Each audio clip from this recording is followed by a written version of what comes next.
English medium civil services aspirants. A very good evening and welcome to Conquer Prelims 2024, a free current affairs crash course through which we are helping you revise the current affairs developments of the last 18 months. So today is the last session for international relations. But however, as we promised, there shall be a marathon session for every single subject. But this marathon session for international relations will take place on the 1st of June. So don't forget to join this session where I will be covering plenty of questions from the static portion of international relations as well. In this marathon session, we hope to cover around 50 plus questions and topics so that right before the exam, you are fully prepared for all these subjects. So from tomorrow, Conquer Prelims will continue and Abhishek sir will be starting with art and culture. So we have two sessions for art and culture, and the third session, which is scheduled on the 12th, shall also be a marathon session for history, which will include some important static topics as well.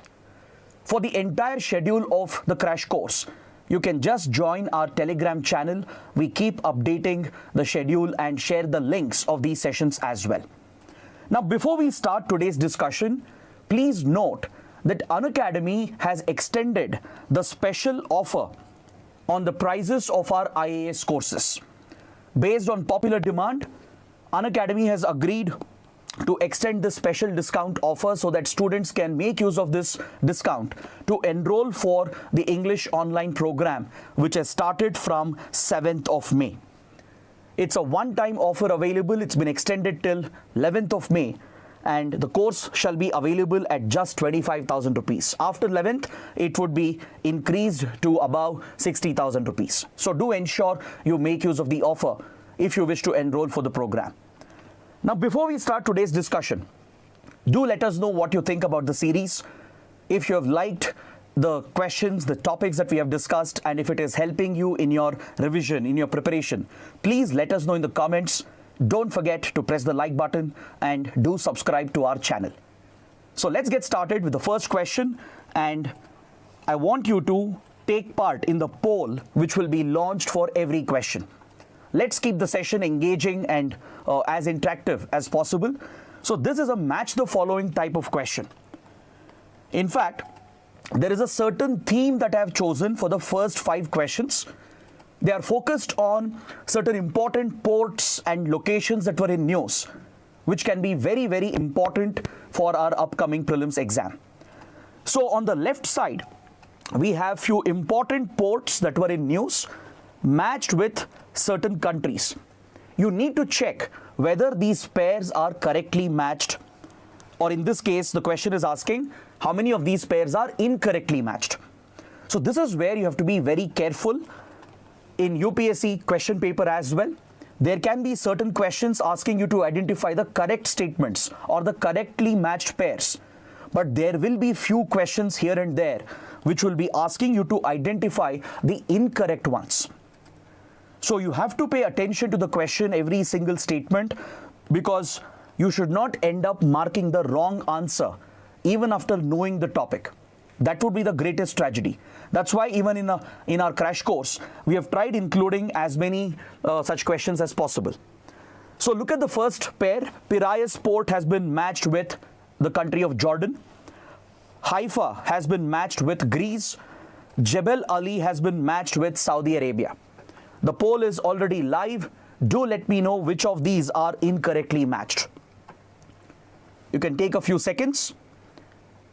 So after that, I'll give you the answer and we'll discuss this topic in detail. It's a very important topic that I've chosen here.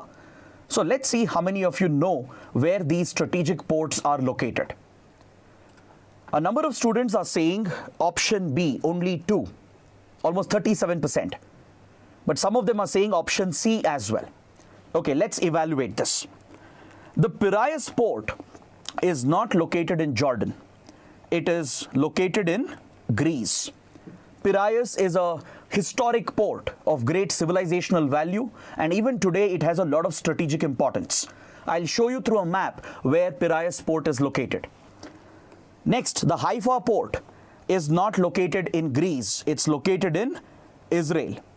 I'm sure many of you would have heard about Haifa port. Even if you haven't heard about Jebel Ali in Piraeus, you would have definitely heard about Haifa, which is in Israel. So the first two pairs are incorrectly matched. Coming to the last one, Jebel Ali. It's one of the world's busiest ports, one of the most important ports in West Asia, but it's not in Saudi Arabia. It's in United Arab Emirates. So all the three given pairs are incorrectly matched. So those of you who said C is the correct answer, you are absolutely right. All the three pairs are incorrectly matched. Now, let's understand why I chose this topic, why these ports in particular were picked up for this question. Last year, one of the biggest developments in international relations was the announcement of this transport corridor called the IMEC corridor, India, Middle East, Europe Economic Corridor. During the G20 summit, India and United States, along with few other countries from Europe and West Asia, they collectively announced one of the biggest transport initiatives in recent times.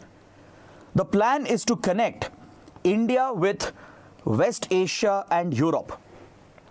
So here, the idea is to connect some of the important ports located on the west coast of India. For example, the Mundra port in Gujarat, the JNPT port terminal in Mumbai, and few other ports located on the west coast, which are to be linked with UAE through the maritime route passing through the Arabian Sea. So this is where Jebel Ali or Jebel Ali is located in the UAE. It's one of the most modern ports, one of the most busiest ports in the world. So goods from India can be easily transported through this maritime corridor to United Arab Emirates, and from here, through a network of road and rail infrastructure, the goods will be transported via Saudi Arabia.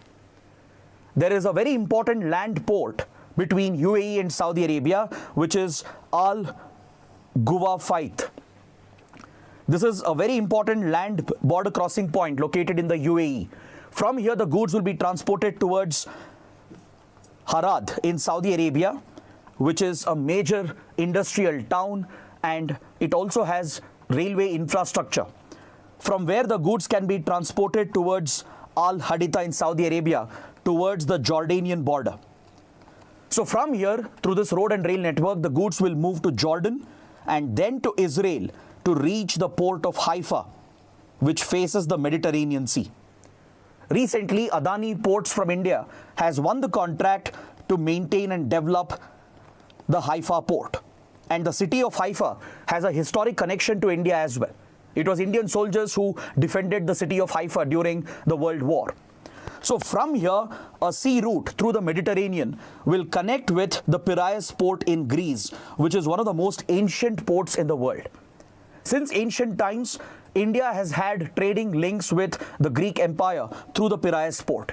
So the idea is to revive this trade route and reduce the dependency on Suez Canal and Red Sea, which is very vulnerable for disruption.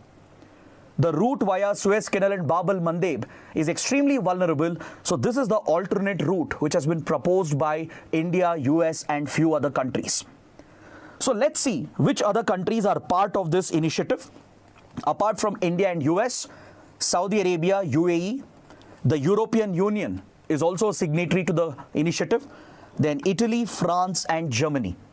And most likely Jordan will also be a part of it. Jordan has to be a part of it in order to establish this connection. So essentially, it's a multimodal transport corridor. It involves multiple modes of transportation, including a maritime route, road and railway link, and as well as power grid interconnection between India and West Asia and Europe. Electricity grids will also be interconnected, most likely renewable energy grids. And it will also include oil and gas pipelines, especially with focus on greener forms of energy like green hydrogen, and also digital connectivity in the form of data cables and underwater submarine cables that will link these countries to ensure that there is high-speed digital connectivity as well. So it is truly a multimodal transport connectivity initiative. So please note down all the seaports and land ports which are going to be a part of this proposed corridor. I have given the entire list over here. So from India, it would be Mundra and Kandla port in Gujarat and JNPT from Mumbai. In the Middle East or West Asia region, Fujairah, Jebel Ali and Abu Dhabi in United Arab Emirates, and Dammam, Ras Al Khair in Saudi Arabia, which are important seaports belonging to Saudi Arabia. Coming to the railway corridor, the Fujairah port to the Haifa port route will be linked through land port facilities located in Saudi Arabia, which I showed you in the map. So important industrial towns like Harad and Gufaita, they will all be interlinked through Jordan, which will then connect with the Haifa port in Israel, and from here the route will link with the Piraeus port in Greece, the Messina port in Italy, and the Marseille port in France. So even Germany is part of it. So from the Mediterranean coastline, there would be a road corridor linking with other West European countries. So this is one of the most important initiatives that was launched last year. Now let's move on to the second question. As I told you, there is a theme to the first 5 questions. It's all based on places that were in news, and especially with regard to ports and important corridors and channels that were frequently in news in international relations. So look at the second question. Which of the following ports helped India while evacuating its nationals under Operation Kaveri? Did India rely upon Port Said, Port Duqm, Port Sudan and Jeddah port? Which of these ports played a role in assisting the Indian Navy in carrying out the evacuation of Indian nationals who were stuck in the country of Sudan? If you guys remember, in the first class itself, we did speak about Operation Kaveri. I told you that when Sudan was hit by a civil war last year, few thousand Indians were stuck in the country and India evacuated these Indian nationals. So now, if you have read this development, if you have understood what I explained the other day, can you tell me which ports did India rely upon to execute this complicated logistical operation? You have few seconds to give me the right answer. I think the poll is already live. Let's see how many of you can answer this. 38% are saying option C, 3 and 4 only. Think carefully. The question is asking, which ports helped India in carrying out Operation Kaveri? Rather, which ports did India depend upon?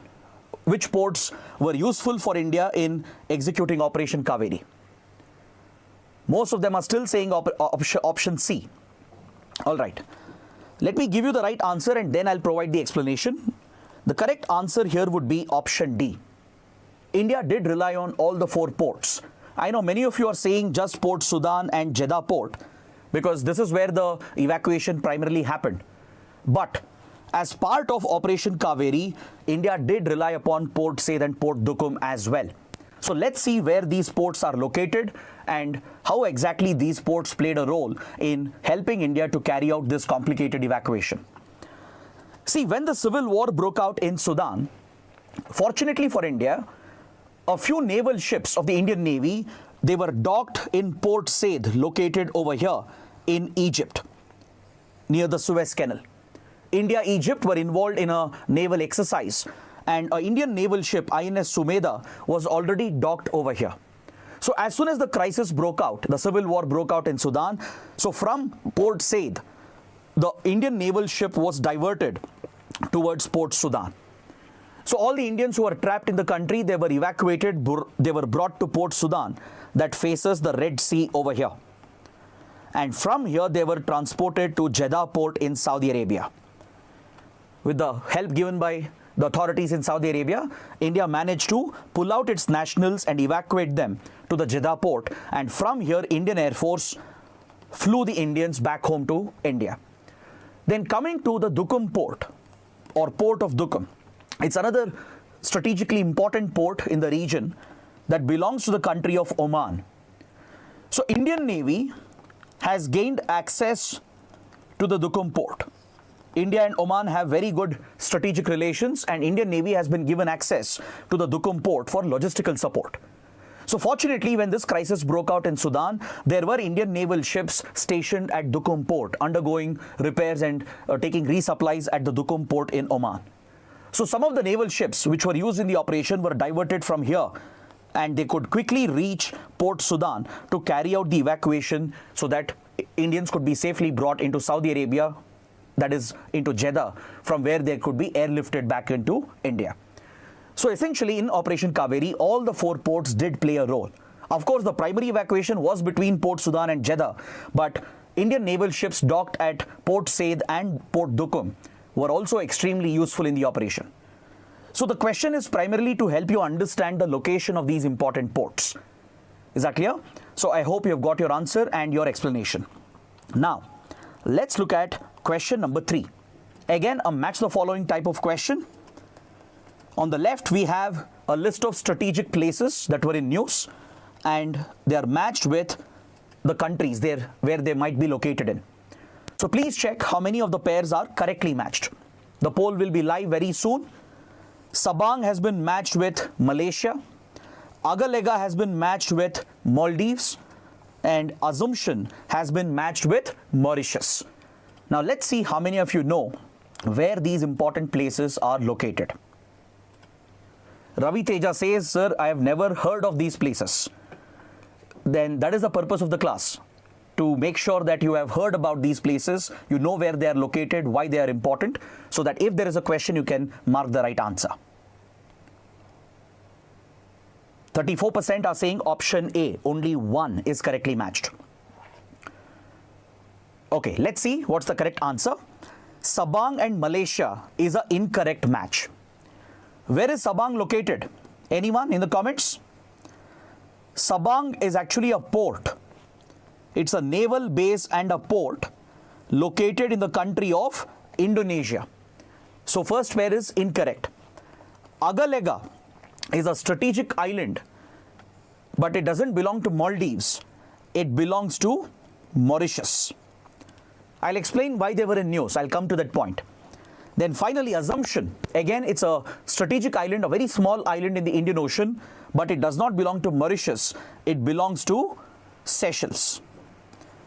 So all 3 pairs are incorrectly matched. So what's the correct answer? Option D, none of the above. I see that majority of them have answered option A, but the correct answer is D. None of them are correctly matched.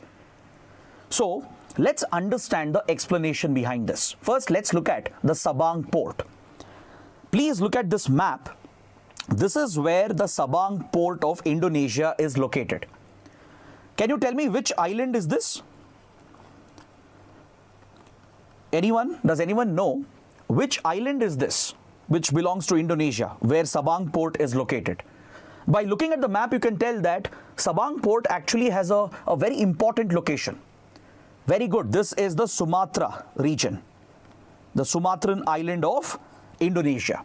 So at the northern tip of Sumatra, there is a small island called Sabang, where Indonesian Navy has a naval base and a major port facility. It's hardly few nautical miles away from Andaman Nicobar Islands of India. At the Andaman Nicobar Islands, India has a tri-service military command, where all 3 services operate under a unified command. So these waters in the Andaman Sea, which is part of Bay of Bengal, they are strategically vital for India because this is the gateway to reach the Malacca Strait. The Malacca Strait, as you know, is a choke point that links Indian Ocean with the Pacific. It's the gateway to reach South China Sea from Bay of Bengal. So Malacca Strait is sandwiched between Singapore and Indonesia, and Sabang port in a way controls the access to it. So those who dominate this region near Sabang port can in a way control access to the Malacca Strait. So obviously India would be very interested to exercise its influence because we already have a strong military presence at the Andaman Nicobar Islands. So thanks to the good relations we have with Indonesia under the Look East Act East policy, Indonesia has given access to the Sabang port to the Indian Navy. Indian Navy can use Sabang port for refueling, logistical support and resupplies, which extends the operational range of the Indian Navy not just to Malacca Strait but beyond Malacca Strait, even into South China Sea. So recently, Indian naval ships, they visited the Sabang port in Indonesia. That's why the topic was in news. Now let's see where Agalega and Assumption are located. I'll show you the entire map of the Indian Ocean and I'm going to mark some very important locations. So I want you to please take a note of this. If you have an atlas, please mark the locations or at least try to use Google Maps and try to mark down these locations. Agalega Island belongs to Mauritius. And you can see Assumption Island over here. It belongs to Seychelles. So both are very important Indian Ocean countries located in the western part of Indian Ocean. They belong to Africa, eastern part of Africa, located in the western part of Indian Ocean. So in 2015, Prime Minister Modi visited these countries to inaugurate coastal surveillance radars that were built by India in Mauritius and Seychelles. As part of Maritime Security Partnership, India has built radars in Mauritius and Seychelles so that we can track the movement of ships all across the Indian Ocean.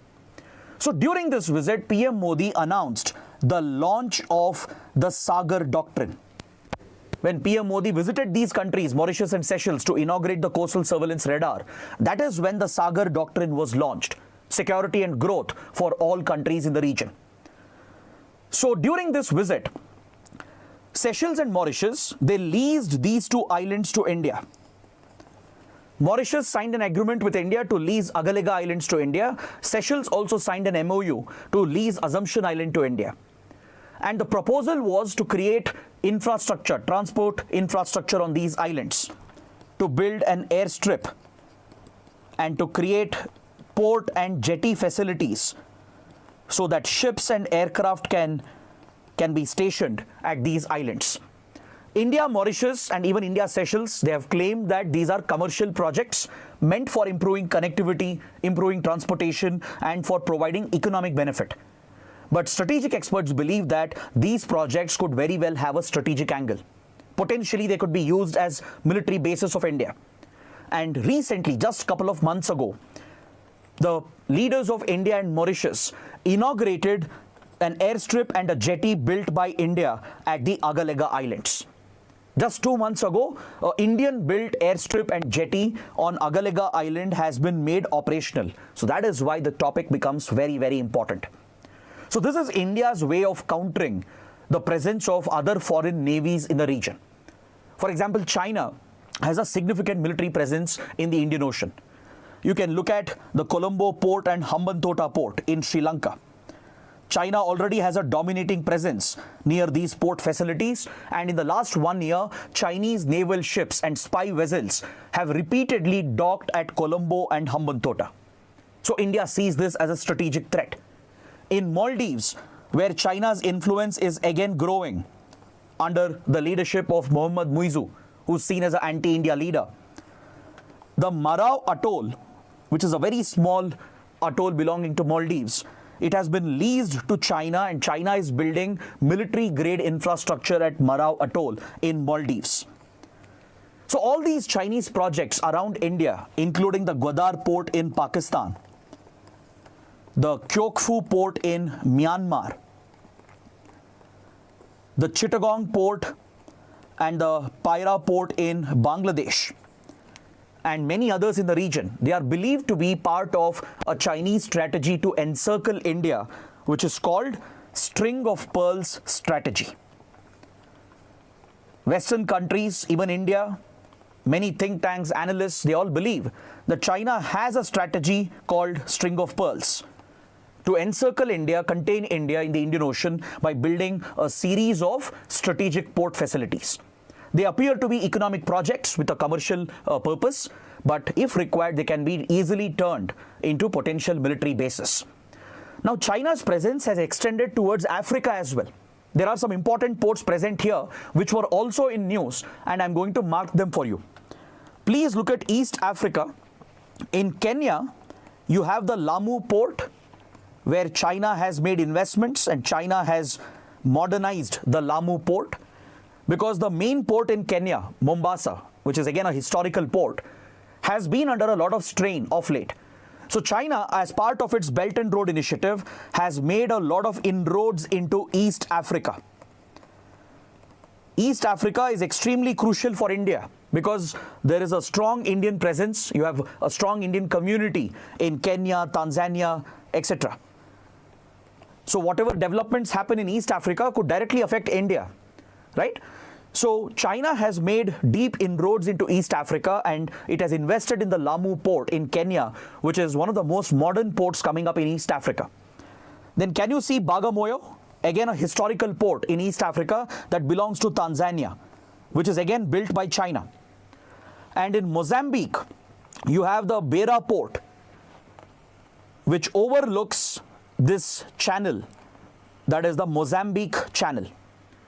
This water channel that you can see between Mozambique and Madagascar. This is the island of Madagascar, the island country.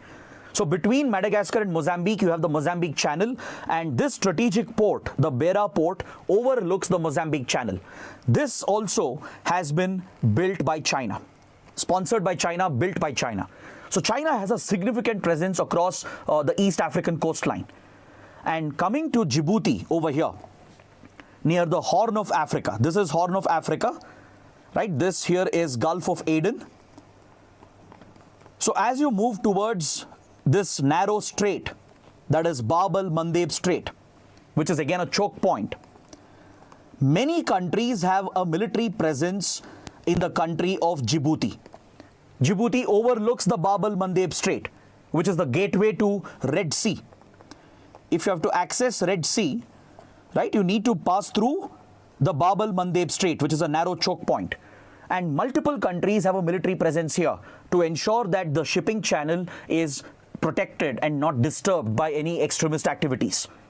For example, the US, Japan, many European navies, they all have military bases in Djibouti, and China also has established its first foreign military base in Djibouti. So that is the extent of Chinese presence around India, all across the Indian Ocean. So essentially, India is trying to counter this as well through such strategic investments and projects, by gaining access to the Duqm port in Oman, by building the Chabahar port in Iran, by constructing the Sitwe port, which you can see here in Myanmar as part of the Kaladan project. India is also part of the I-Haven project, which is a special economic zone project which is supposed to come up in Maldives.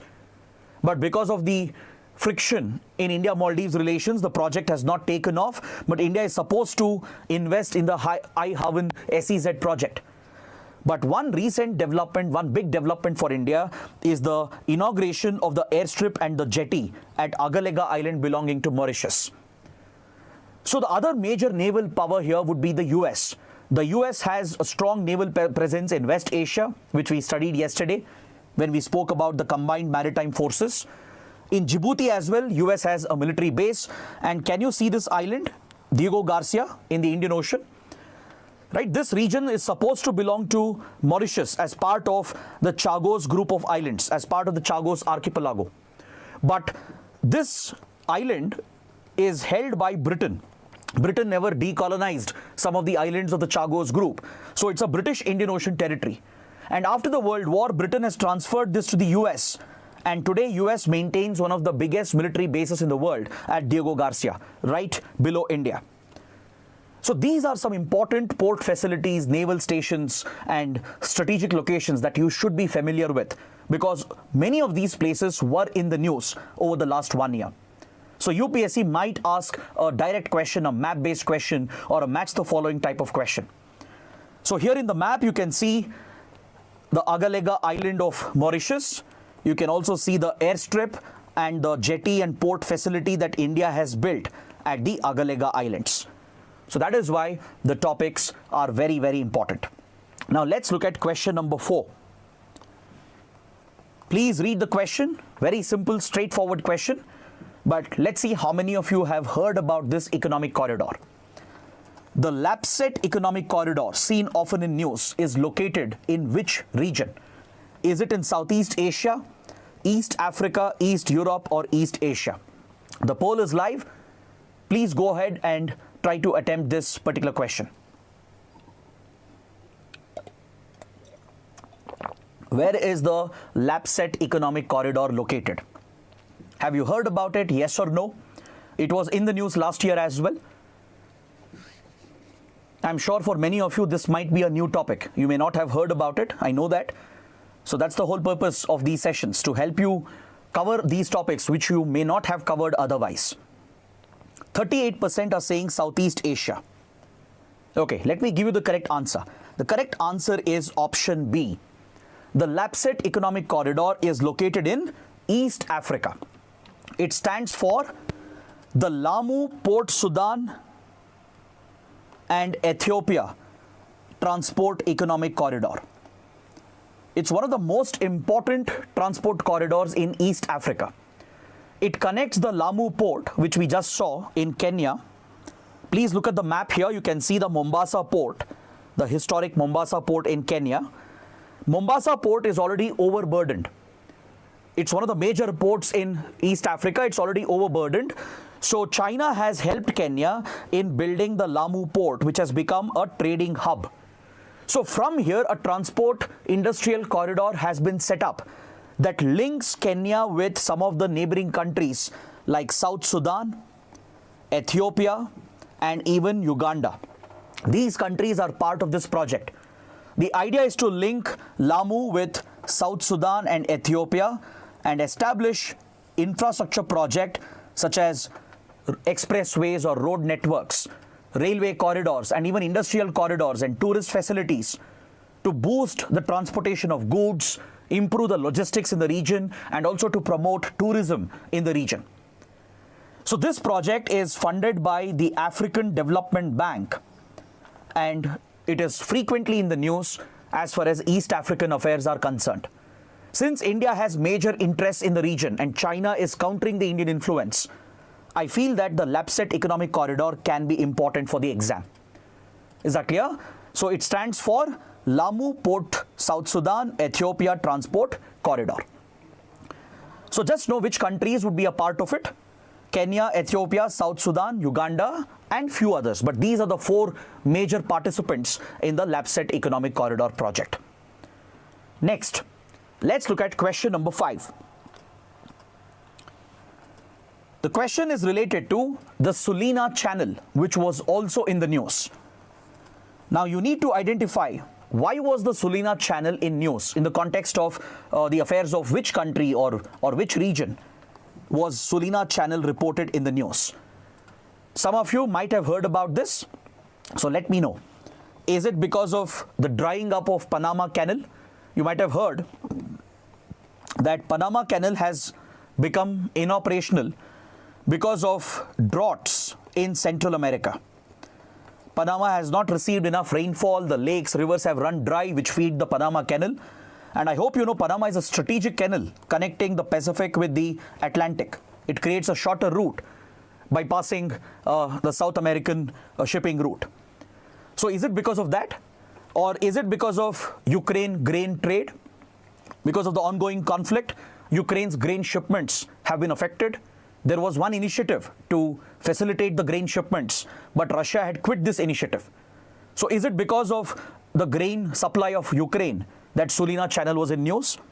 Or was it because of any accident in the Suez Canal, which might have disrupted shipping? Or was it because of migration of Armenian refugees from the conflict-hit Nagorno-Karabakh region? Let's see how many of you have got the right answer. 37%. They have given option B as the answer. Very good. That is the correct answer. The Sulina Channel was in news because of Ukraine grain trade. So let's cover this topic in slight detail. I feel this is another important topic. See, Ukraine is considered as a bread basket of the world. It's one of the major grain producing nations, especially wheat, corn, soybean, and others. Even Russia is a major exporter of food grains and cereals and other essential commodities. So as soon as the Russia-Ukraine war broke out, these shipments through the Black Sea route got affected. Russia in particular targeted Ukrainian ports which face the Black Sea, and it tried to block out the grain supplies, and this led to food security challenges around the world. There were shortages of food items in the global food markets. It affected food prices, led to inflation, and it was threatening food security in many countries, including in poor African nations. So that is when the global community stepped in, the United Nations in particular, stepped in and negotiated a deal with Ukraine and Russia. Please look at the map that I've shared over here. So through the mediation of United Nations, a grain trading initiative was established called the Black Sea Grain Initiative. So Turkey, which is also part of the same region, which would play a very important role in ensuring that grain supplies from Ukraine are brought out of Black Sea into the Mediterranean. Right? So Turkey was also involved by the UN. So UN and Turkey negotiated with Russia and Ukraine, and they had signed the Black Sea Grain Initiative. So what was this initiative? The initiative was that Russia would promise that it would not target these three ports in Ukraine: the Odessa port, Yuzhny port, Kornomorsk. These three ports are vital for Ukraine's grain shipments. The ships carrying the food grains, they would take this route to reach the Turkish straits that you can see here in this map. Have you heard of the Turkish straits? There are two important straits that Turkey controls.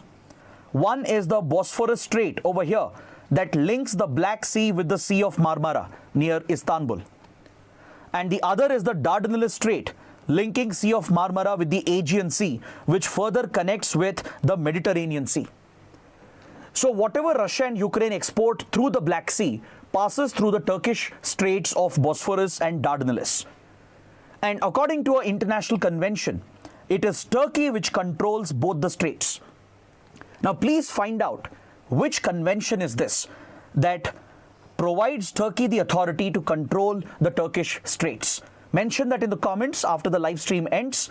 This is a small assignment, a small homework for you. There is an international treaty or a convention of sorts which provides Turkey the authority to control the navigation through both Bosphorus and Dardanelles straits. So Turkey and UN negotiated with Ukraine and Russia and established the Black Sea Grain Initiative. So Russia promised not to target these ships, not to attack the Ukrainian ports of Odessa, Yuzhny and Kornomorsk. But however, last year, Russia withdrew from the deal. Russia has quit the Black Sea Grain Initiative, citing that Ukraine has been carrying out aggressive attacks. Russia has suffered few setbacks in the war, especially near the Crimean Peninsula, which it has annexed from Ukraine. So following these battlefield setbacks, Russia deliberately quit the Black Sea Grain Initiative, which again threatened the supply of food grains in the region. So that is the reason why a separate channel called the Sulina Channel was used for enabling the grain trade even after Russia quit the Black Sea Grain Initiative. So let's understand this new trading route that was explored in East Europe. A new transport route was opened up through a channel, through a narrow water body called the Sulina Channel. It is part of the Danube River Basin. It's one of the longest distributaries of the Danube River, which is the second longest river basin in Europe. And by relying on Romania, because Sulina Channel and a related water canal, it is located in Romania, which is a NATO member. So Ukraine came up with this plan with the help of NATO and other Western countries to divert the grain shipments via the Sulina Channel through the Danube River Basin so that Russia would not dare attack this shipping route, because this would be part of NATO territory. Is that clear? According to Article 5 of Washington Convention that established NATO, any attack on NATO territory or NATO soil will be seen as a collective attack, and all the NATO members will organize collective defense to fight back against the threat. So principle of collective defense is an integral principle of the NATO countries. So Sulina Channel, which is part of the Danube River Basin, was used for continuing the grain shipments. So please look at the map here. In this map of the Eurasia region, you can see the East Europe region here. This is Romania over here. This would be Ukraine. This would be Moldova. All right. So you're seeing the Danube River, which forms a deltaic basin as it meets the Black Sea. The Danube, which drains into the Black Sea, creates a vast deltaic network of canals and channels. There are three important channels present here: the Chilia Channel or Chilia Canal, the Sulina Channel, and the St. George Channel. So look at the map. This is the Chilia Canal. From the Danube River, there is a distributary that breaks out to reach the Black Sea. So if you take the Chilia Canal, then you will reach the Sulina Channel. This is the mouth of the Sulina Channel. So if you move straight down here to the south, you reach the St. George Channel.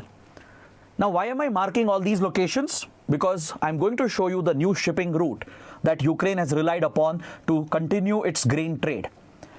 So Ukraine, instead of using the Odessa port, because Russia has targeted the Odessa port, it has tried targeting even Yuzhny and the Kornomorsk port, and it has affected the shipments of food grains from Ukraine. So under the new initiative, the idea is to supply Ukrainian food grains into Romanian territory, which is a NATO member. So can you see this place called Izmail and Reni? These are two important Ukrainian ports located in the Danube River basin. So Ukraine has supplied the food grains to the Reni and Izmail port over here, and these goods have been transported through the Chila Channel or the Chilia Channel over here, which is Romanian territory, then brought into the Sulina Channel. All right, it basically hugs the coastline of Romania. This is part of Romanian territorial waters. From here, the food grains are brought into a port called Constanta. Constanta is a vital port belonging to Romania that opens to the Black Sea. Now, Russia cannot attack this route all the way from Chilia Canal to Sulina Channel to Constanta port. This is NATO territory, Romanian territory, which Russia cannot touch. So that is why the food grains were routed through this route via the Sulina Channel, and from here the ships were taken out through the Turkish Straits to continue Ukrainian food exports. This was a very big topic reported last year in multiple newspapers, and there can be a map-based question, either on Sulina Channel, the Chilia Channel, the Constanta port. So just know the basic details. You don't have to go into the depth. Just the basic details, the locations is more than sufficient. Now let's move on to question number 6. Question number 6 is related to the Nagorno-Karabakh conflict. Let's see how many of you can answer this. During the recent Nagorno-Karabakh conflict, Armenian exodus was witnessed through which corridor? The people of Armenia, they fled the Nagorno-Karabakh region because last year there was a big development.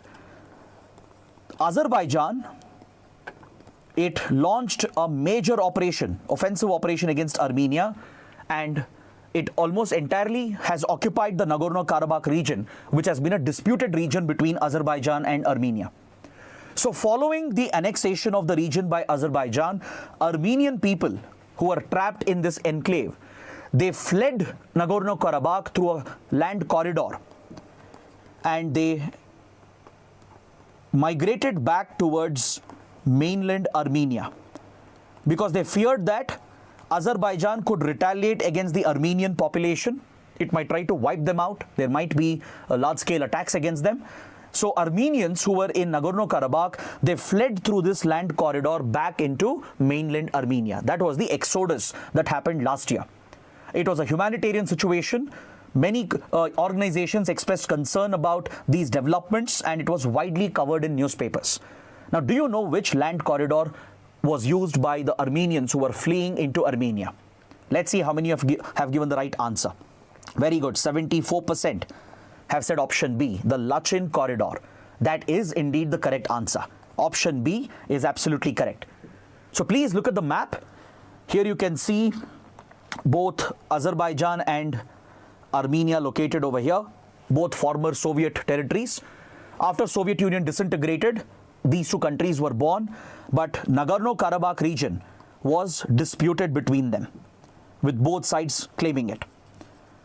So Armenia had claims over it, with Armenian population present over here, but Azerbaijan has always wanted to throw out the Armenian population and annex the entire Nagorno-Karabakh region for itself.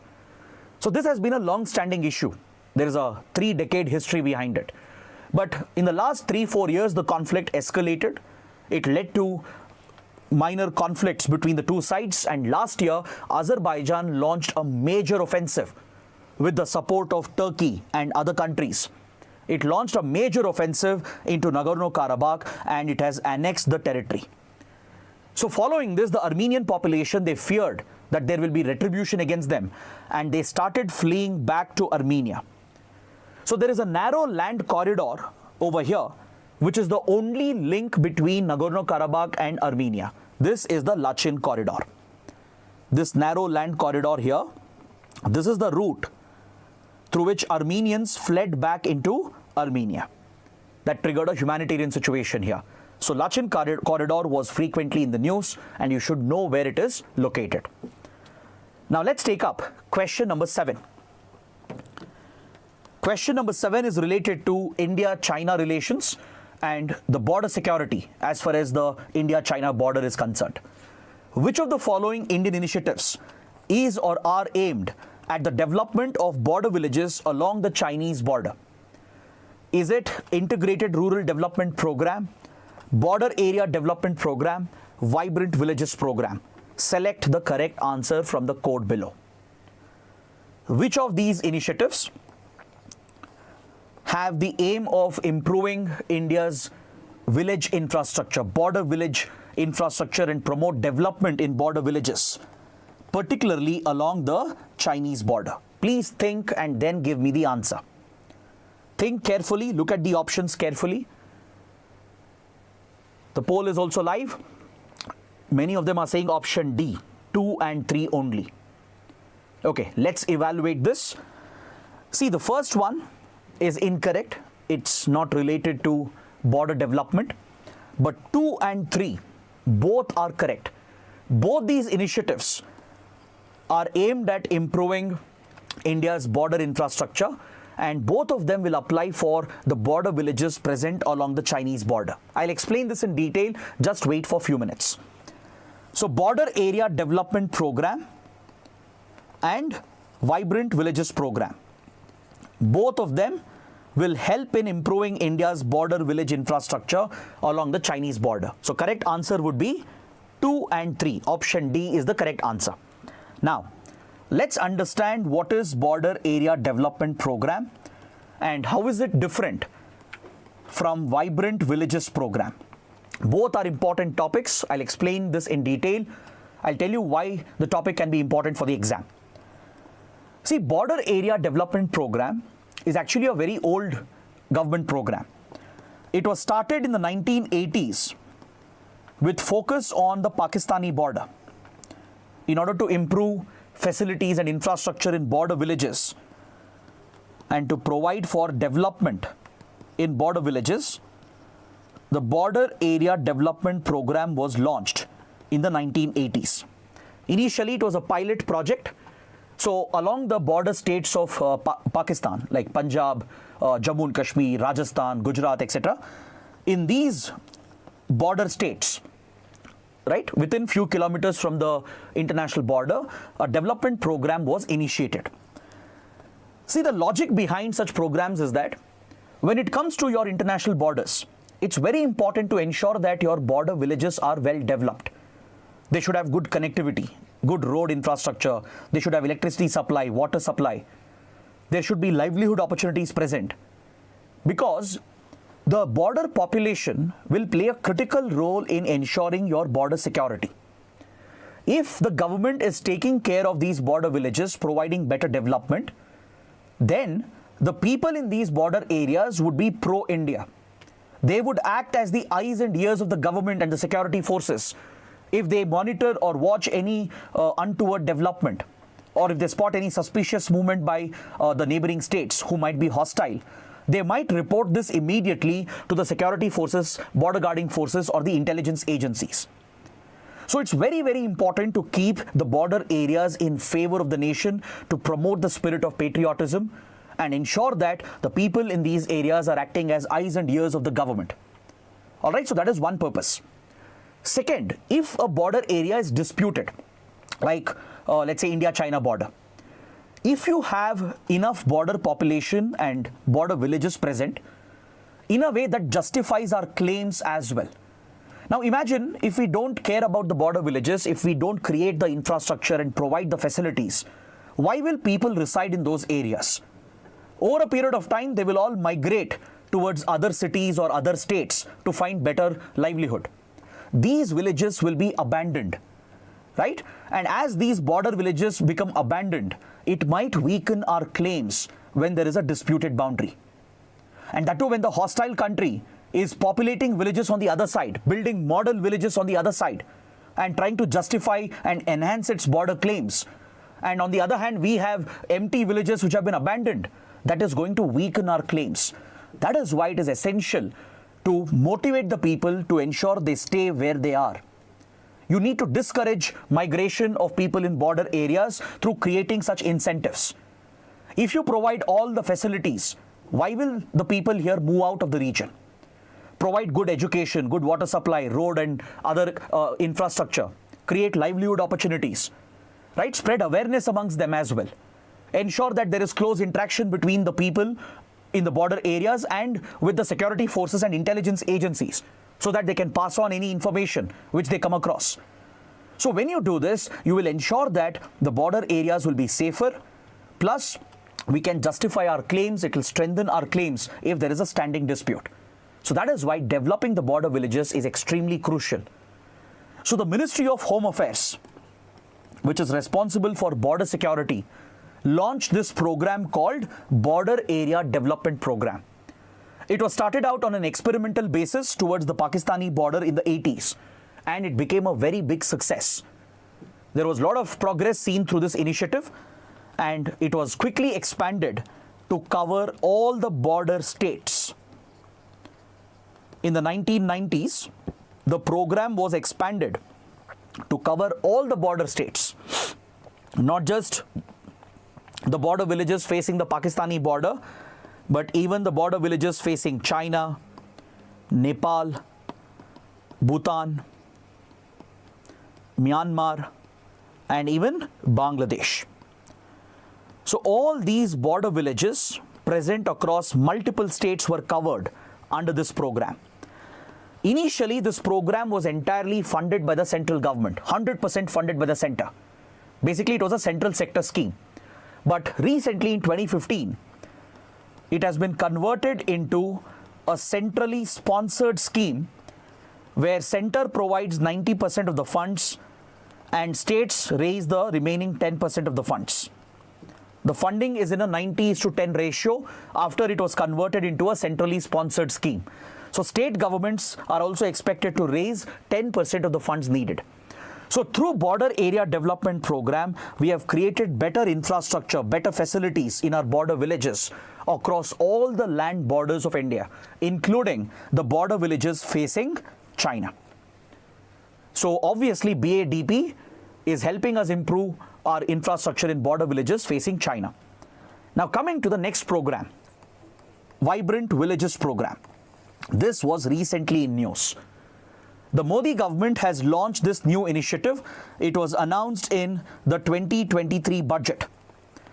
Almost 4,800 crore rupees has been set aside for a dedicated border village development program called Vibrant Villages Program. More than 2,900 villages have been chosen, and the border villages present along the borders of Arunachal Pradesh, Himachal Pradesh, Sikkim, Uttarakhand, and the Union Territory of Ladakh. These villages will be covered through this program. Essentially, the focus is on those villages facing the Chinese border. The program doesn't mention China at all. There is no mention of China under the initiative. But if you look at the focus villages, it's obvious that the focus of the program is to provide better facilities, better infrastructure, better development in these border villages that face China. So the villages of Arunachal Pradesh along the Chinese border, Himachal Pradesh, Uttarakhand and Sikkim and the Union Territory of Ladakh, they will be the beneficiaries of this centrally sponsored scheme. Understood? So Government of India has set aside 4,800 plus crore rupees to be used for developmental projects in more than 2,900 villages. So this specific initiative was launched to counter a similar Chinese program which is called the Ziokang. In Mandarin, it's called Ziokang, which translates to well-off villages or the so-called model villages of China. See, China started a very disturbing activity recently along the line of actual control, which is disputed. So in the Tibetan Plateau region, China started constructing certain villages called model villages or well-off villages, which are known as Ziokang villages. Some of them were old abandoned villages, some of them were newly built villages, and some existing villages were upgraded. So by creating such better facilities, China started repopulating these village areas. In some cases, these border villages are present across the line of actual control in territory claimed by India, because we have a different perception of where exactly the LAC is located, right?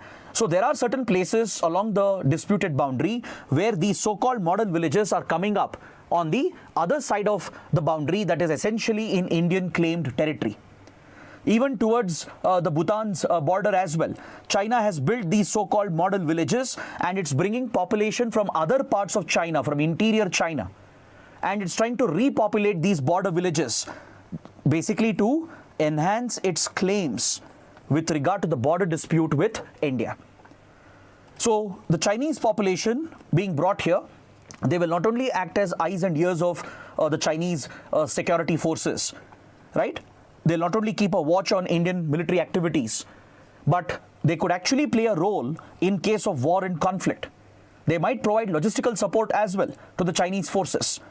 Plus, it will allow China to enhance its claims with regard to the dispute that we have, the boundary dispute. So Vibrant Villages program of India is seen as a counter to the Ziokang initiative of China. So this topic was very much in news. You might have heard that China has started renaming some of the villages, right? It started giving Chinese names for some villages in Arunachal Pradesh and also in parts of Ladakh, right? So because of all these developments, the topic can be very important. Got it? Now let's look at question number 8. This is another interesting question, a conceptual question. There was a term called grey zone warfare, which was in news over the last 1.5 years. The term has been used repeatedly in various newspapers and magazines, and even by several experts and even by a few top officials as well. For example, India's Chief of Defence Staff recently used the term grey zone warfare to describe certain activities of few countries. So the question is asking, what best describes the term grey zone warfare, which is frequently seen in the news?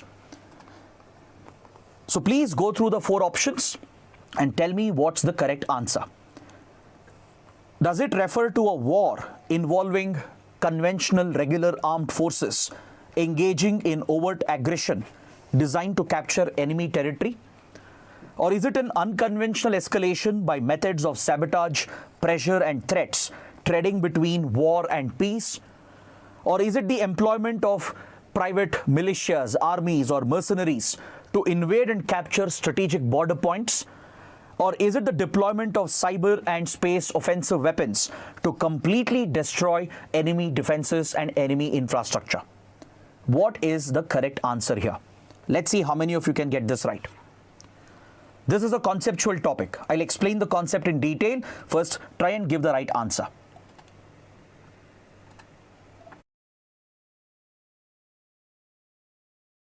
%, are saying option B could be the correct answer.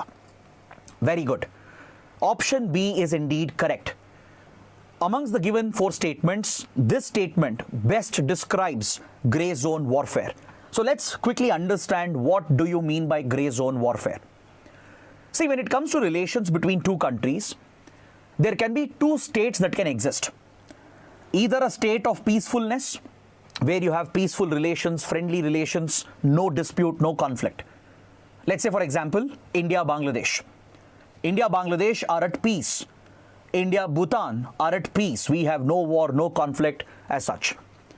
The other state which can exist between two countries is a state of war. For example, Russia and Ukraine, they are in a state of war. So between these two extremes, there can be a middle ground, a middle path, which is described as the gray area or the gray zone area. So basically, the relations will be such that between two countries, there will be a mixture of peaceful elements and a mixture of war. At least one country will be resorting to certain deliberate tactics to instigate, to threaten, to sabotage the other country without risking a full-fledged war. So right below the threshold of a full-fledged war, one hostile state will be engaging in certain actions. It need not be just military action, by the way. It will be engaging in certain hostile actions to threaten the other country. So these are actions carried out by one hostile state against the other to target the country, to weaken the other country, to sabotage and destabilize the other country, but without going for a full-fledged war, but at the same time without maintaining peaceful relations. It's somewhere in between the two. It's in the gray zone, gray area between peace and war. That is why it's called gray zone warfare. For example, let's say one hostile country is sponsoring proxy elements, proxy terrorist groups or insurgents against another country. For example, how Pakistan sponsors terrorist groups against India, or how China has sponsored Northeast insurgent groups against India. Those can be examples of gray zone warfare. So Pakistan, China are not directly at war with India, and neither they are at peace with India. They are using these covert methods, unconventional methods, and using proxies to act on their behalf to sabotage India, to destabilize India. So such forms of warfare tactics could fall under gray zone warfare. It could even include legal warfare. For example, filing cases at international institutions. Like Pakistan, it had this habit of deliberately dragging India to International Court of Justice. Whenever India proposed a project in Jammu and Kashmir, especially hydropower projects or dam projects, Pakistan would deliberately file cases against India at ICJ or Permanent Court of Arbitration, alleging that India is violating the Indus Water Treaty. This was a deliberate attempt, a legal attempt, to derail Indian initiatives in a critical area like Jammu and Kashmir. So it could be legal warfare as well. Or it could be information war. It could contain propaganda, deliberate spread of fake news, misinformation, to manipulate views and opinions about a country. Information warfare, also called propaganda or psychological warfare, is very common between nations. Look at the information warfare between US and China or US and Russia.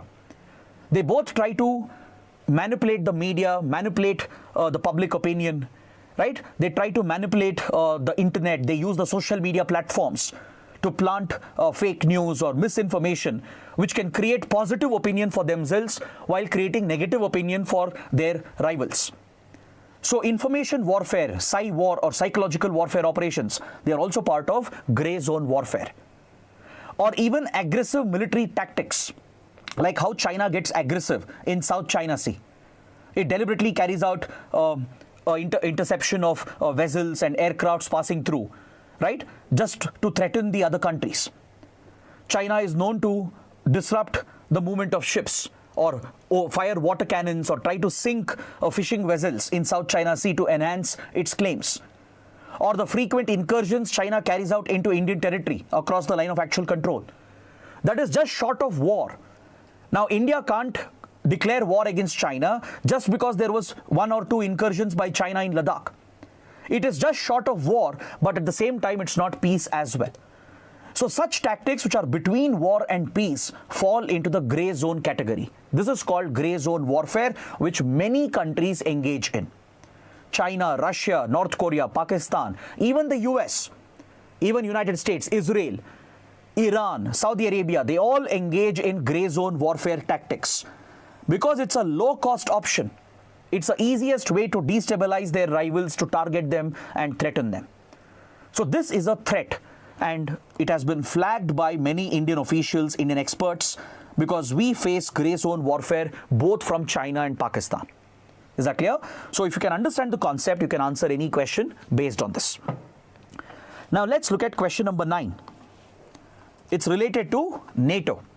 How many of the below given statements are correct? Please read the 3 statements. NATO membership is potentially open to all of Europe's emerging democracies. New members must be invited by a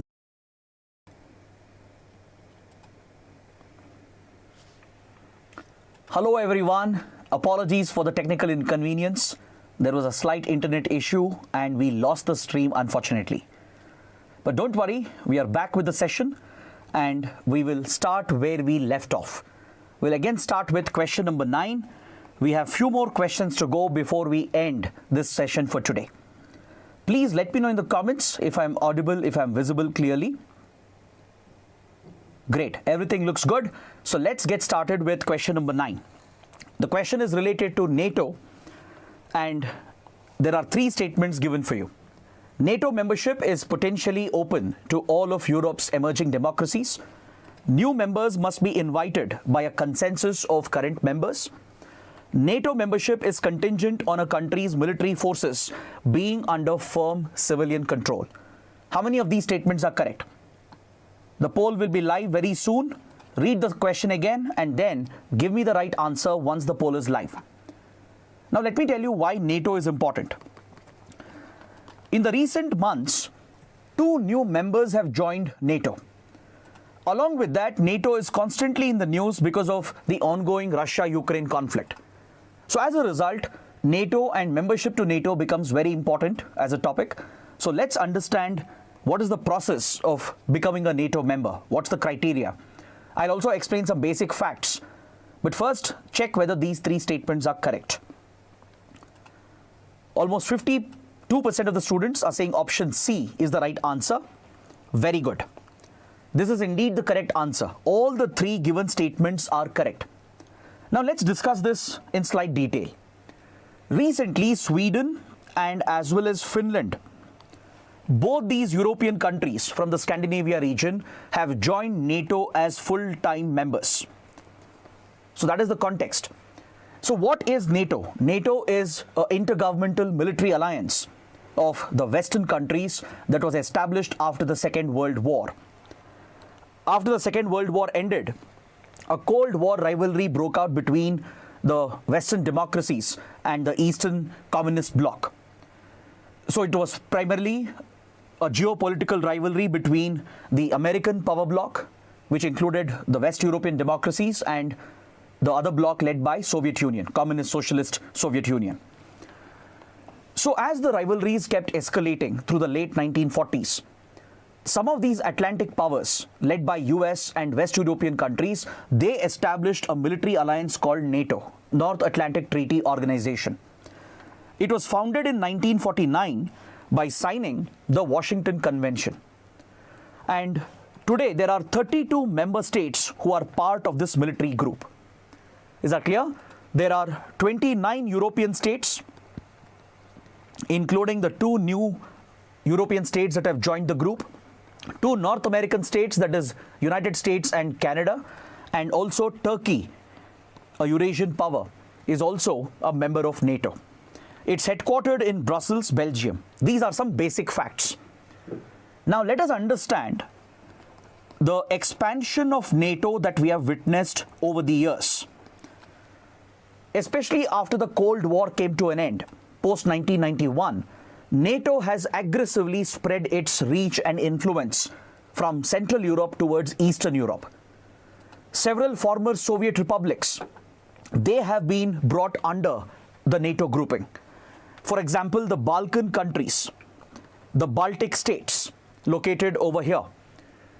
If you look at the Baltic region near the Baltic Sea, these Baltic states like Estonia, Latvia, Lithuania, which were formerly part of Soviet Union, they have been brought under the NATO. Some of these Central European countries and East European countries, from Poland to Hungary, Romania, Bulgaria and other Balkan states over here in Southeast Europe, they have been enrolled into NATO as well, thus significantly expanding NATO presence. Now, this has always bothered Russia. The ever-increasing membership of NATO and its influence has always been a concern for Russia, because under NATO, there is a principle called the principle of collective defense. If you look at the Washington Convention that established NATO, there is Article 5 that talks about the principle of collective defense. According to this principle, all the NATO countries will treat an attack on one of the NATO members by a non-NATO country as a collective attack against all the NATO members. And they promise to organize collective defense to jointly defend the other NATO member which is being attacked by a non-NATO country. This is what you mean by the principle of defense, right? This principle of collective defense has been used only once, that is after the 9/11 attacks, when Al-Qaeda carried out the terrorist attacks against the US. Following that, principle of collective defense of NATO was invoked, and NATO countries, they formed a coalition. The International Security Assistance Force was formed to invade Afghanistan to topple the Taliban regime, which had sheltered Al-Qaeda. That's the only time when the principle of collective defense has been invoked by NATO countries. So this is very much in the news because of what has happened between Russia and Ukraine. There were reports that Ukraine was seeking NATO's membership, and very soon Ukraine might have become a member of NATO. To prevent this from happening, Russia launched the attack against Ukraine. In fact, over the years, Western influence, even the influence of European Union, was spreading towards Ukraine, and there were reports that Ukraine might be seeking the membership of European Union as well. So it's in this context that the topic of NATO becomes very important, and the membership of NATO becomes very important. So after the war broke out, after Russia decided to protect its influence by attacking Ukraine, to prevent Ukraine from joining NATO or EU, since then, there has been a lot of fear that has spread across the European countries. Some neutral countries like Sweden and Finland, which were neutral with regard to the West and East divide, even they opted for NATO's membership following the Russian aggression. Because if you go back and see the map, Sweden and Finland, they share direct borders with Russia. So their concern is, if Russia could do this with Ukraine tomorrow, Russia may not hesitate to do this with Sweden and Finland as well. So as well, be part of this military alliance called NATO, which promises collective defense to all the member countries. So that is why after the war broke out, Sweden and Finland applied for NATO membership. They were invited by all the NATO members with consensus, and recently all the NATO countries approved the membership of Sweden and Finland. So let's see what's the criteria to join NATO. This is another important point which can come as a prelims question. According to Washington Convention, if you look at Article 10, it says that potentially all European democracies, emerging democracies, can seek NATO's membership. So non-European countries can't hope to become a NATO member. It is specific for emerging democracies all across Europe. Any European nation which follows certain minimum criteria can hope to become a NATO member.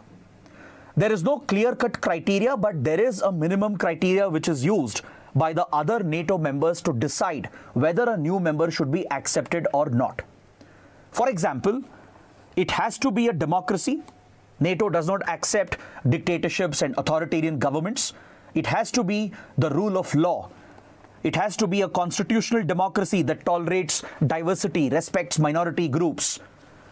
It should be a country which is following the market economy model, meaning it should follow the capitalist model, allow market forces to run the economy. The government should not intervene in the markets and control the means of production. And more importantly, the military forces should be under firm civilian control of an elected government. Is that clear? The country should respect the principles of the UN Charter. It should respect the territorial integrity, sovereignty of the other nations. It should not be an aggressive power attacking others, threatening other countries. And finally, it should be compatible with NATO military forces. It should have modern armed forces.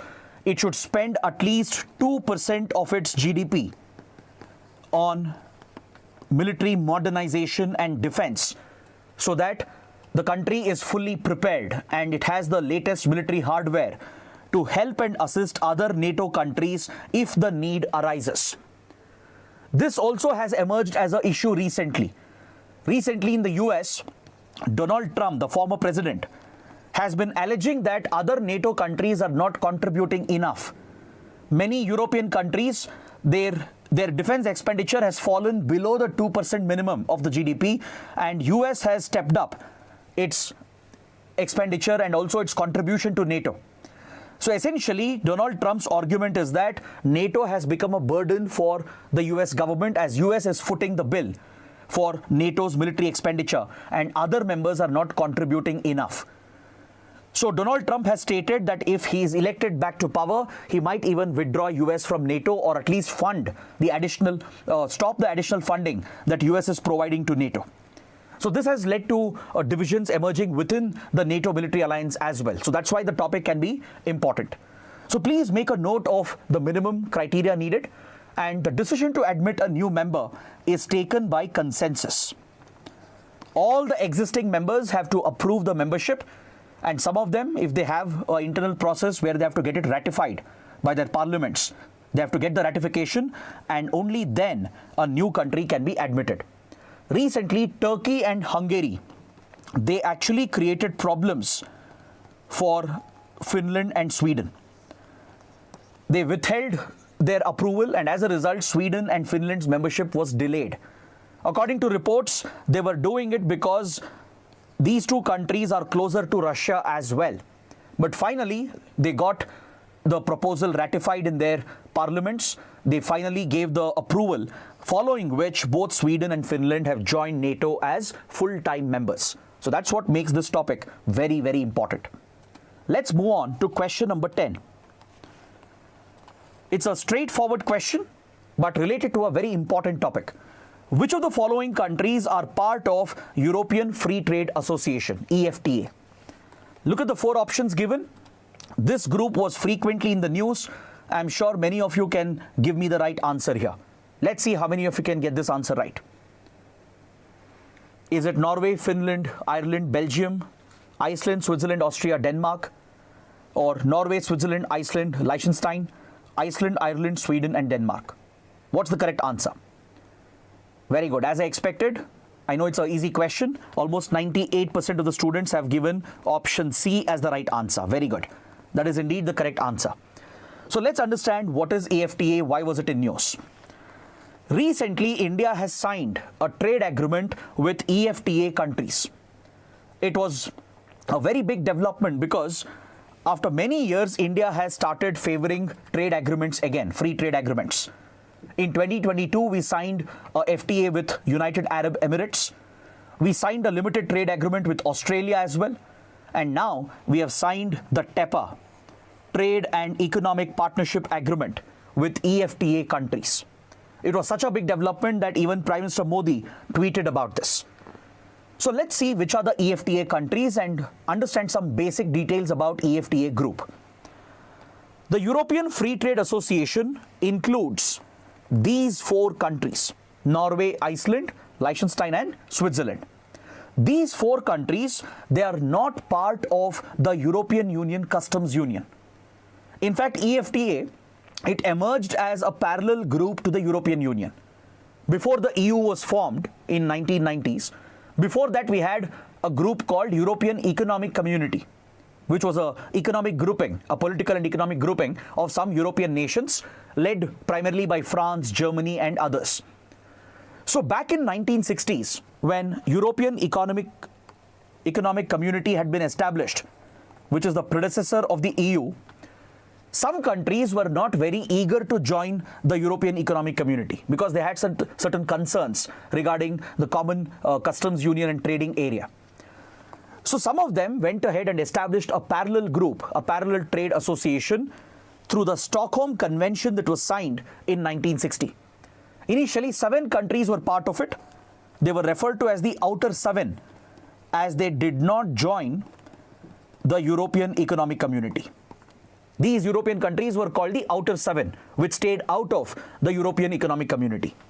So Austria, Denmark, Norway, Portugal, Sweden, Switzerland, and UK. These were the 7 countries which initially did not join the European Economic Community. But later, as relations started improving, as their issues got addressed, one by one, some of these countries joined the European Union. When later EU was established by 1990s, some of these countries, they went ahead and joined the EU. Like Portugal, for example, it's a EU member. The UK also joined the European Union. Of course, before it decided to quit, right? UK joined the European Union. So the number of countries came down to just 4, and they signed the Vaduz Convention in 2001 to restructure this trade association called EFTA. So please make a note of both the conventions, the Stockholm Convention of 1960, the Vaduz Convention of 2001. This is what provides for the establishment of this trade association called the EFTA. So today there are only 4 countries which are part of it: Norway, Switzerland, then Liechtenstein and Iceland. So these countries, they are part of the Schengen area. They are part of the border-free zone, which removes the border controls, passport controls. It allows for free movement of people. They are part of the single market, the European single market of the European Union. But however, they are not part of the European Customs Union, meaning there is no free flow of goods, investments between EU countries and EFTA countries. There is free movement of people, but no free movement of goods and investments. So India is pursuing such trade agreements with European Union as well. We are in the process of negotiating a trade deal with the EU, and we managed to secure a trade deal with EFTA countries called TEPA. So this will increase Indian exports to EFTA countries. It will drive exports from their countries to India as well. They will get better market access into India. On several lines of goods and commodities, the tariffs are being reduced, and it can bring investments from these countries into India. So both sides stand to benefit from this, and it was one of the most important developments. Now let's look at question number 11. Please read the question. It's related to an organization called the UNRWA, the United Nations Relief and Work Agency for Palestinian Refugees. This is another international institution which was frequently in the news over the last few months. So it provides humanitarian aid to Palestinian refugees residing in which of the following regions? Please look at the options, think, and then try to give me the right answer. UNRWA, in which region does it function? In which region does it provide assistance and humanitarian aid to Palestinian refugees? Almost 50% are saying option B. Very good. That is indeed the correct answer. Option B is absolutely correct. So let's understand what is UNRWA. See, when Israel unilaterally declared independence in 1948 and violated the two-state plan, the Arab countries like Egypt, Transjordan and others, they declared war against Israel, and it led to the breakout of the Arab-Israel war. But prior to this, the Palestinians had been driven out by Israel's aggression. Israel had broken the two-state plan, which was supposed to be an international commitment. It unilaterally declared independence and established itself as a sovereign nation. But Palestinian land and territory was being snatched by some of the Zionist Jews, and there was a large-scale displacement of Palestinian people from West Bank and also from Gaza. And as the war broke out, the Arab-Israel war, lakhs of Palestinians were displaced, and they moved out of the region as refugees and sought refuge in the neighboring countries like Jordan, Lebanon, Syria, etc. So to provide humanitarian aid and welfare and development to the Palestinian people, this UN organization was established. Because Palestine did not have any government. With regard to Israel, if you look at the Jewish community, of course, even they had suffered during the riots, the conflicts, etc. But at least Israel had formed a sovereign nation, and the Israeli government would look after the Jewish community.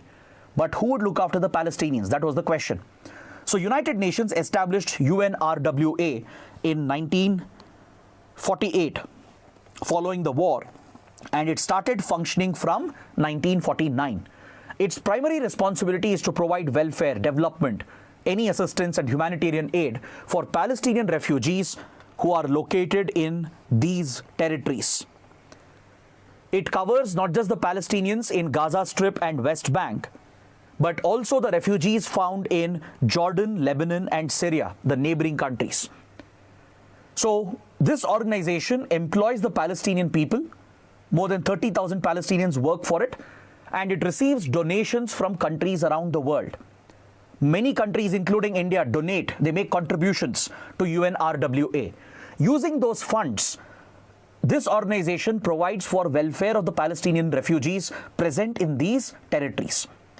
Now, the topic is very important because recently Israel alleged after the October 7th attack that some of the Hamas terrorists who were involved in the attack, they were working for UNRWA. Israel made an allegation that some of the terrorists involved in the attack on October 7th last year, they were working for UNRWA and used the organization to enable the attack. This claim by Israel led to some action against UNRWA by the allies of Israel. Israel's Western allies like US, European countries, Australia and others, they boycotted UNRWA and cut off the funds. They stopped funding the organization. So this became a controversial issue because Israel never presented hard evidence to link Hamas terrorists with UNRWA. It's very important to note that despite these allegations, India did not stop the funding. Instead, we gave additional funds to UNRWA. So there can be a question on these lines. So India does provide funds to the organization. Recently, we have provided $2.5 million after the Gaza war broke out.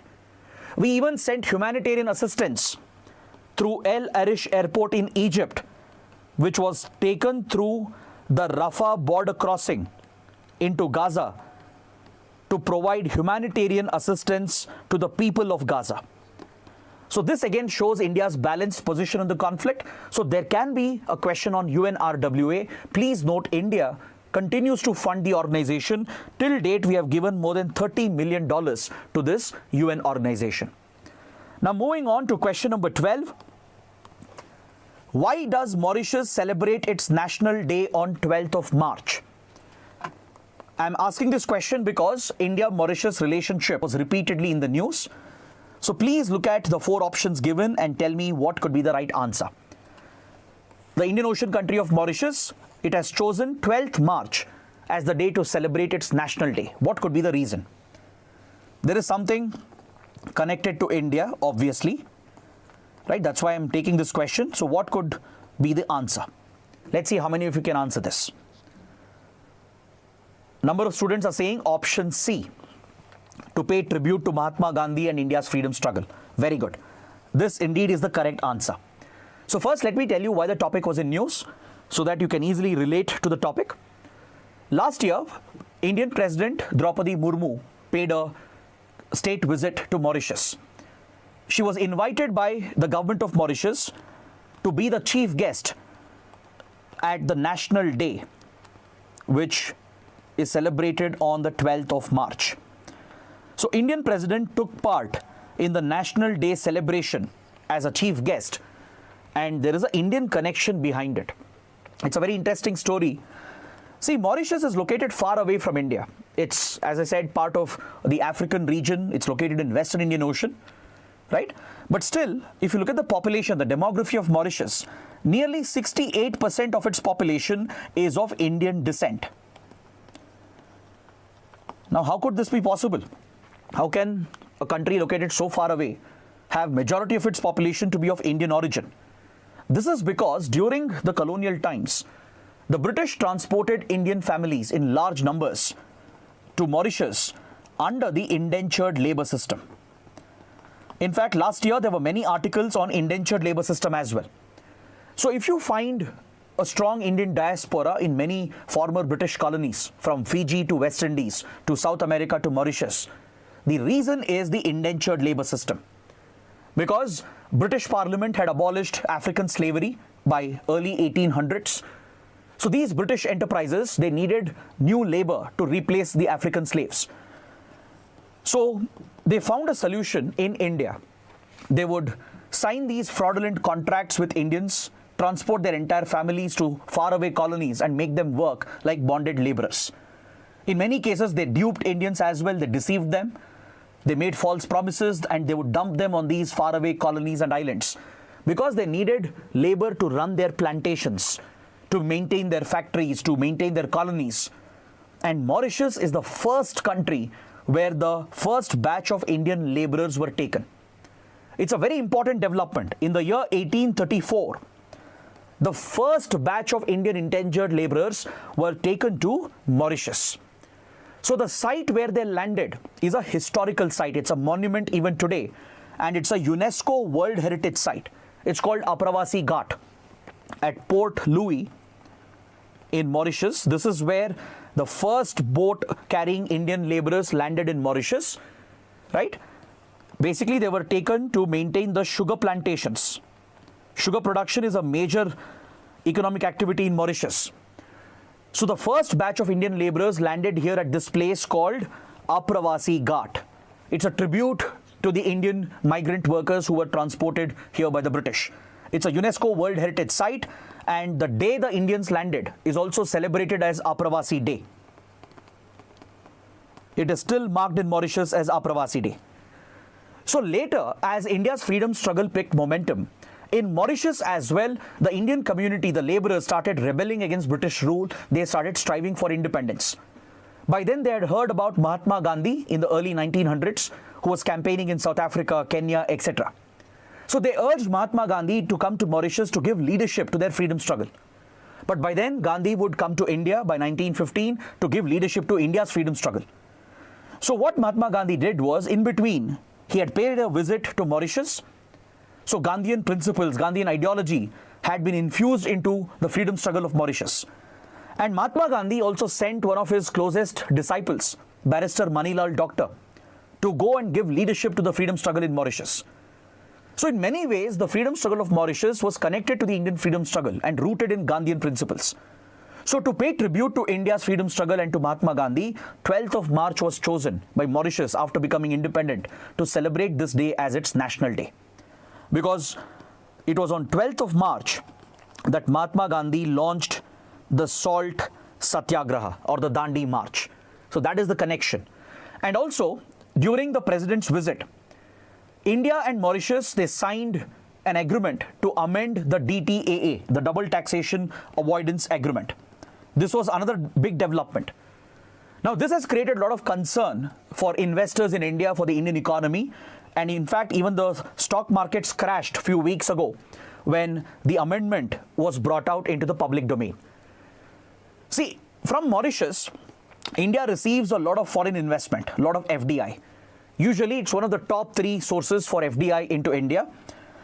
And this has something to do with the fact that Mauritius is a tax haven. It's a low tax jurisdiction. In many cases, shell companies, fraudulent companies, and money launderers, they misuse such tax havens like Mauritius to push black money into India, to round trip black money back into India. In many cases, this is not even genuine investment. It would be just money where tax evasion has been done in India, right, by high net worth individuals, by corporates, etc., or even by criminal organizations. They will push the money around, launder the money, and bring this back as investment through such tax havens. So India-Mauritius had a DTA, a Double Taxation Avoidance Agreement, to ensure that investments are not double taxed. But this route was being misused by many investors, by money laundering agents as well. So to plug this, India has introduced an amendment in the DTAA called the Principal Purpose Test, PPT. There can be a question on this. What is Principal Purpose Test? Or it has been introduced by India in an agreement with which country? So it's with the DTAA that we have signed with Mauritius. This has been amended recently to add a test, a Principal Purpose Test, to test the purpose of the investment. If the purpose of the investment, FDI, coming into India is to evade taxes or to launder money, then such investments will be flagged, investigated, and appropriate action will be taken by India. India has said that most likely investments made even before 2017 they will be looked at retrospectively. So this caused a lot of panic in the markets because many foreign investors, right, who might have used this route to make investments in India, they started panicking because now they'll have to provide enough proof, enough records to prove that these are genuine investments and not part of a money laundering scheme. So that is why the topic becomes very important. India-Mauritius can be very relevant for the exam. Now, next question, question number 13. Which of the following islets are disputed Philippines? Let's take a look at this quickly. Mischief Reef, Second Thomas Shoal and Scarborough Shoal. The poll will be live very soon. Let's see how many of you can give me the right answer. Because China-Philippines dispute and tensions have been frequently in the news. And also don't forget, India has supplied the first batch of BrahMos cruise missile to Philippines, which is a very big development. So India arming Philippines is a big, bold move by India as it helps India exert influence in South China Sea. Right? It helps prop Philippines against China in the South China Sea. So if China can meddle in the Indian Ocean or prop Pakistan against India or Maldives against India, right? This could be seen as an Indian strategy to prop Philippines against China in China's backyard in the South China Sea itself. So which of these mentioned islands or reefs or islets belong to this region, right, which are disputed between these two countries? That is the question. Let's see how many of you have given the most popular answer. It's 52% for option D. Majority of them are saying option D is correct. Very good.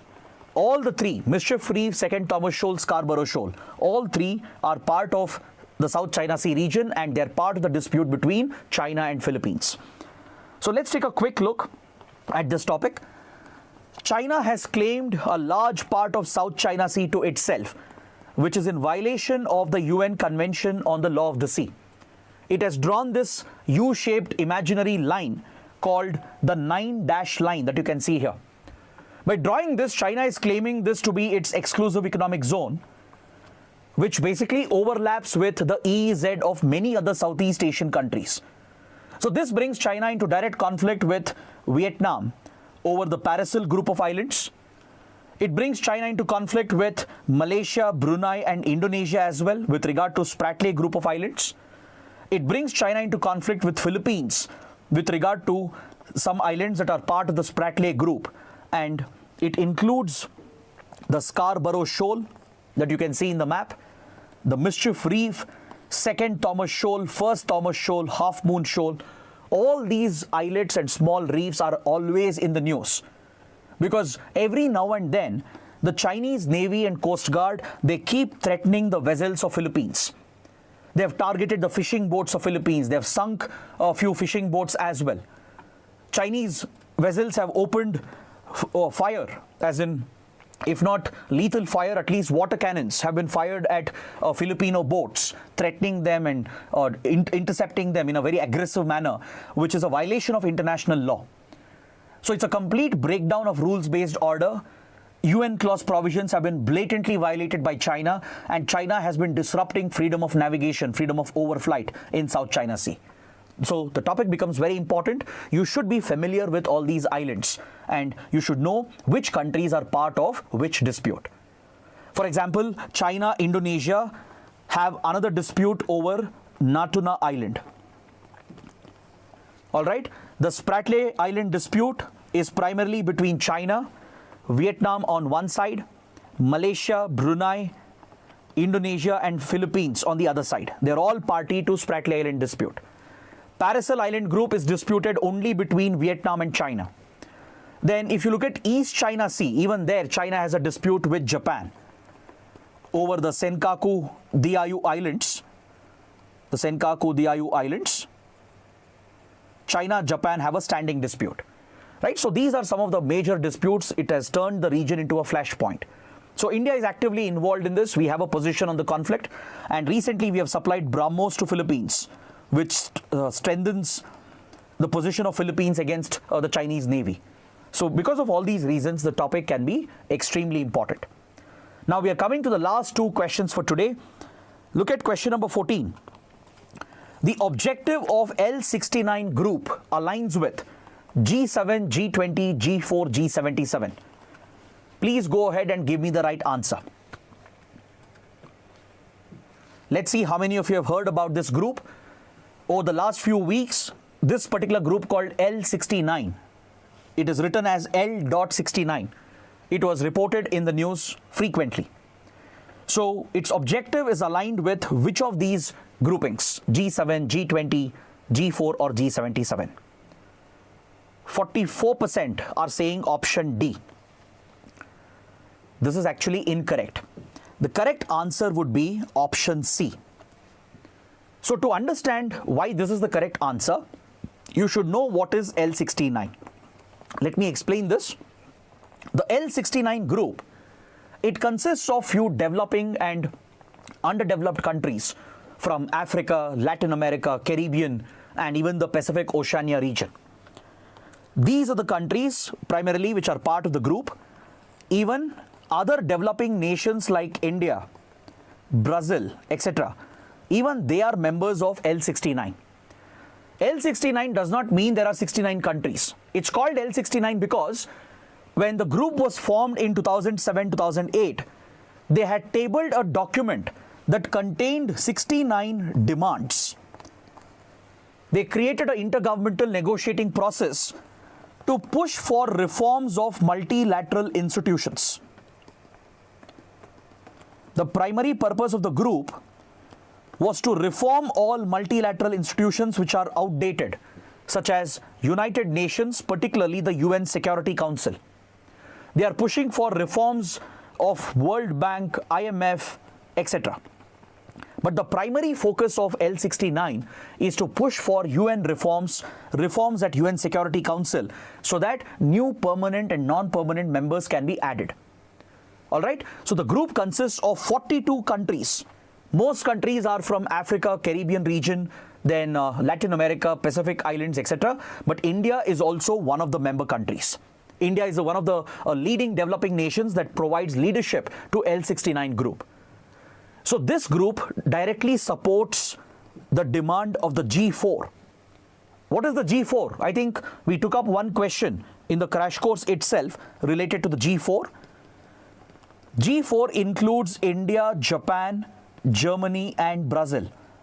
These four countries have formed this informal group called G4 at the UN to push for reforms of the UN. Their primary demand is to claim a permanent seat at UN Security Council. So the G4 countries get direct support from L69 group. That is why G4 is the correct answer. All right. Now coming to the last question, question number 15. Which of the following military exercises involve maritime forces from India and the US? Malabar Sea Defenders RIMPAC. So again, be careful here. The question is asking maritime forces. It could mean the Navy as well, the Coast Guard as well. So maritime forces is a broader term. It's not specific to naval forces. So there are three names given here, right?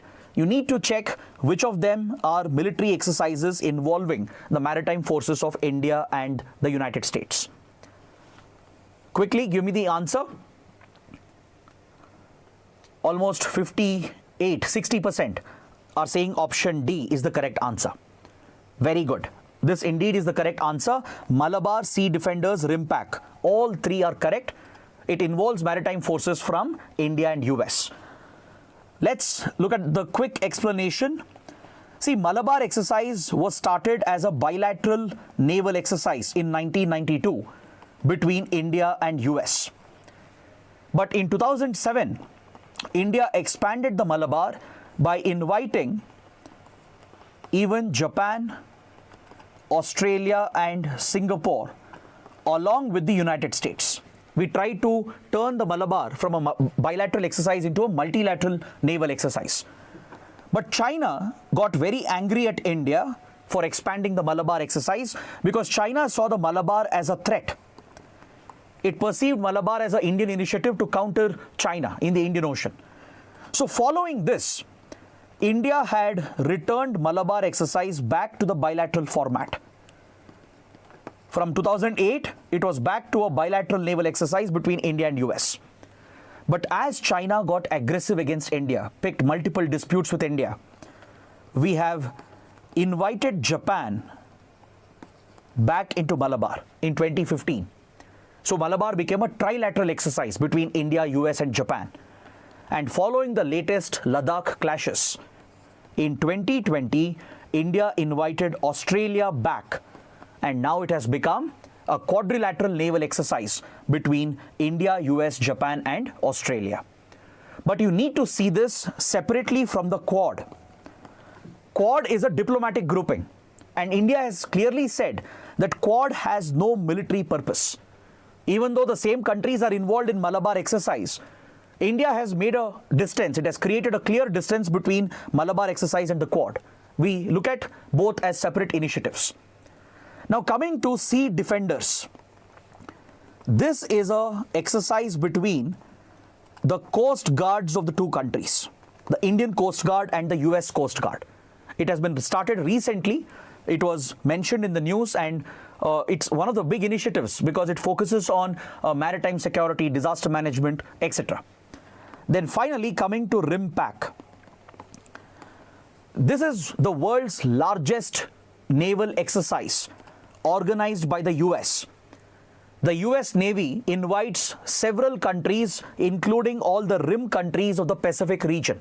And India is also one of the participants. Indian Navy is regularly invited by the US to take part in the RIMPAC, which is a multilateral naval exercise hosted by US near Hawaii, near the Hawaiian group of islands. The US regularly organizes, it's a biennial exercise every 2 years. Once in every 2 years, this military exercise is organized. Many countries are invited from the Pacific region, and India is also one of the countries invited. So all three would be correct. So this ends my discussion for today. Again, apologies for the interruption. It was a technical challenge that we faced, and as a result, the session got delayed by a good 20-25 minutes. But still, I think it was a useful, worthwhile session. Let me know what you think. And if you guys have understood everything that we have studied, do let me know in the comments. And if you found the series to be useful, don't forget to press the like button. We have covered a good 54 to 56 questions, I think, in the 4 sessions. But don't forget, as I told you, we will have a marathon session for international relations on June 1st. On 1st of June at 7:30. Let's have a marathon session for international relations where I will cover many static topics along with some other current affairs topics which are still left. So right before the exam, we will be there guiding you, preparing you for the upcoming exam in every possible way. But from tomorrow, Conquer Prelims will continue. Tomorrow, Art and Culture sessions by Abhishek Mishra sir will start. So tomorrow, day after, do attend the class again at 7:30. Don't miss out. And the third session by Abhishek Mishra sir would be a marathon class on history. Apart from topics from history which are in news, right? On the third day, Abhishek sir will also cover many other static topics from history which are relevant for this year's exam. So do attend all these classes. You can look at the schedule by coming to our community section on the YouTube page, or you can join the Telegram channel as well, where we have uploaded the entire schedule.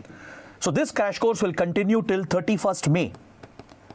We have many more subjects coming up: science and technology, economics, then environment ecology, and as well as government schemes and reports and indices. So in every subject, respective teachers will take a marathon class as well. The last session basically would be a marathon class. Only for IR and environment, we will have it on 1st June and 2nd June. So I hope the series has been helpful, beneficial. Do let me know what you think in the comments. And as I said, don't forget to press the like button and do subscribe to our channel. That is it for today. Thanks for watching. Have a good night.